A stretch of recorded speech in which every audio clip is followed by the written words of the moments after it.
তো বন্ধুগণ, আমরা কিছু ইম্পর্টেন্ট ইংলিশ ওয়ার্ড আমরা কিছু ট্রিকের মাধ্যমে আমরা শিখব। কারণ ইংলিশ ওয়ার্ডগুলো আমরা পড়ি ঠিকই, কিন্তু আমরা ভুলে যাই। তো এই ভুলা থেকে মুক্তি পেতে তাহলে আমাদেরকে কিছু ট্রিকের অ্যাপ্লাই করতে হবে। হ্যাঁ, যেমন ধরো আমি কতগুলো ওয়ার্ড বলছি। যেমন ধরো একটা ওয়ার্ড আছে অ্যাবডিকেট। অ্যাবডিকেট অ্যাবডিকেট মানে আমরা জানি কোনো কিছু পরিত্যাগ করা, কোনো কিছু পরিত্যাগ করা। কিন্তু এই ওয়ার্ডটাকে কিভাবে মনে রাখবো? যেমন ধরো ক্যাট, এখানে অ্যাবডিকেট কি আছে? অ্যাবডিকেটে ভাঙলে একটা ওয়ার্ড বের হচ্ছে ক্যাট। ক্যাট মানে হচ্ছে কি বিড়াল। ধরো তোমাদের বাড়িতে একটা পোষ্য ছিল, খুব ভালোবাসার একটা পোষ্য ছিল, কিন্তু কোনো কারণবশত কি হয়েছে, তুমি বা তোমার পরিবার বাধ্য হয়েছে সেই ক্যাটটাকে কি করে পরিত্যাগ করে দিতে। ঠিক আছে, তাহলে অ্যাবডিকেট থেকে আমরা বুঝতে পারলাম যে অ্যাবডিকেট মানে হচ্ছে পরিত্যাগ করা। এর ইম্পর্টেন্ট সিনোনিমসগুলো কিছু মনে রাখি। যেমন হচ্ছে কি রেলিনকুইশ, ঠিক আছে, রেলিনকুইশ, রিনাউন্স, রেপুডিয়েট, রেপুডিয়েট, অ্যাবান্ডন, অ্যাবান্ডন। আশা করি বুঝতে পেরেছো তোমরা সবাই। ধরো 2 নম্বরে আমি বললাম বেগুইল। বেগুইল, বেগুইল মানে হচ্ছে ছলনা করা। ঠিক আছে, বেগুইল মানে হচ্ছে কি ছলনা করা। কিভাবে মনে রাখবো? বেগুইল মানে হচ্ছে কি ছলনা করা। কিভাবে মনে রাখবো?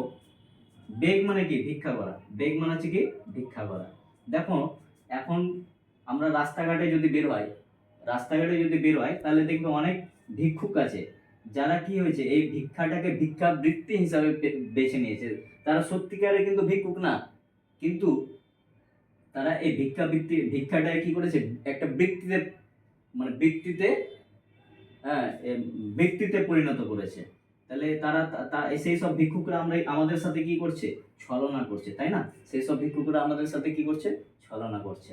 তাহলে এর এই থেকে আমরা এর কিছু ইম্পর্টেন্ট সিনোনিমস মনে রাখতে পারি। যেমন হচ্ছে কি ডিসিভ, ঠিক আছে, যেমন হচ্ছে কি ডিসিভ, চিট, ঠিক আছে, চিট এটসেট্রা।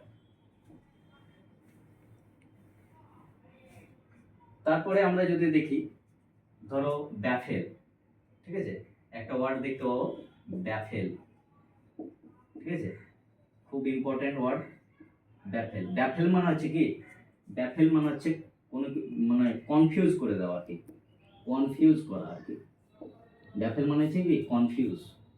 কিভাবে মনে রাখবো? ব্যাফেলকে আমরা মনে রাখবো অ্যাপেল দিয়ে। ব্যাফেল অ্যাপেল আছে, অ্যাপেলকে আমরা উচ্চারণ করবো অ্যাপেল, ঠিক আছে, অ্যাপেল।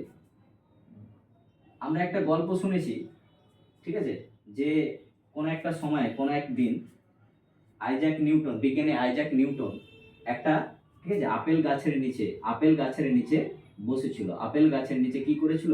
বসেছিল। ধরো এটা আপেল গাছের নিচে অ্যালবার্ট আইনস্টাইন বসেছিল। হঠাৎ করে একটা কি করেছে আপেল, ঠিক আছে, দেখছে নিচে মাটিতে পড়েছে। তখন তার মধ্যে একটা তার মধ্যে একটা কনফিউশন তৈরি হচ্ছে। কি কনফিউশন তৈরি হচ্ছে? কি এই আপেলটা তো, ঠিক আছে, উপরেও পড়তে পারতো, কিন্তু উপরে না পড়ে নিচে দিয়ে পড়লো কেন? তার মধ্যে তাহলে কি হচ্ছে? একটা কনফিউশন তৈরি হচ্ছে, যে আপেলকে নিয়ে একটা কনফিউশন তৈরি হচ্ছে। তাহলে আমরা বুঝতে পারলাম ব্যাফেল মানে হচ্ছে কি কনফিউজ আর কি, কনফিউজ করা আর কি। ব্যাফেল মানে হচ্ছে কনফিউজ করা, ঠিক আছে, বুঝতে পারলে? আচ্ছা, নেক্সট যদি ওয়ার্ড দেখি আমরা, সেটা হচ্ছে কি ডার্থ, ঠিক আছে, ডার্থ। নেক্সট ওয়ার্ড হচ্ছে কি ডার্থ। ডার্থ মানে হচ্ছে কি অভাব বা অনটন, ঠিক আছে, ডার্থ মানে হচ্ছে কি অভাব বা অনটন, ঠিক আছে, অভাব বা অনটন। কিভাবে মনে রাখবো? ডার্থকে দেখো এখানে আর্থ, ডিটাকে সরালে কি হচ্ছে আর্থ। আর্থ মানে হচ্ছে কি পৃথিবী, আর্থ মানে হচ্ছে পৃথিবী। দেখো পৃথিবীতে এমন একটা সময় আসবে যখন কি হবে, মানুষের কোনো অভাব বা অনটন থাকবে না, সবাই সুখী থাকবে আর কি, সবাই সুখী, সবাই মানে বিত্তশালী হবে, ঠিক আছে, তাহলে আর্ট থেকে আমরা এই ডার্ট থেকে বুঝতে পারলাম কি, ডার্ট থেকে বুঝতে পারলাম যে অভাব বা অন্টন। ডার্ট মানে হচ্ছে কি অভাব বা অন্টন। তাহলে এর কিছু সিনোনিমস হয়েছে কি স্ক্যারসিটি, ঠিক আছে, স্ক্যারসিটি, পভার্টি, ঠিক আছে, পভার্টি এটসেট্রা, ঠিক। আচ্ছা, তারপর ধরো একটা ইম্পর্টেন্ট ওয়ার্ড আছে, ধরো অ্যাবোর, ঠিক আছে, অ্যাবোর। অ্যাবোর মানে হচ্ছে কি ঘৃণা করা, অ্যাবোর মানে হচ্ছে কি ঘৃণা করা, ঠিক আছে। দেখো অ্যাভর নামে একটা উপজাতি আছে, আমরা জানি না, অ্যাভর নামের একটা উপজাতি আছে যেটা কোথায় দেখা যায়, অরুণাচল প্রদেশে দেখা যায়।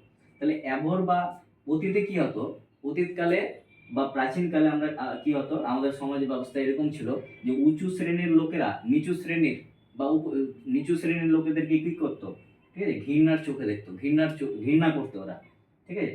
কিন্তু এখন সময়ের সাথে সাথে সেসব কিছু সেসব জিনিসগুলো কি হয়েছে, পাল্টে গেছে, এখন সবাই সমান। তাহলে অ্যাবর থেকে বুঝতে পারলাম যে অ্যাবর মানে হচ্ছে ঘৃণা করা, ঠিক আছে। একটা উপজাতি ছিল, উপজাতিকে সবাই কি করতো, ঘৃণা করতো।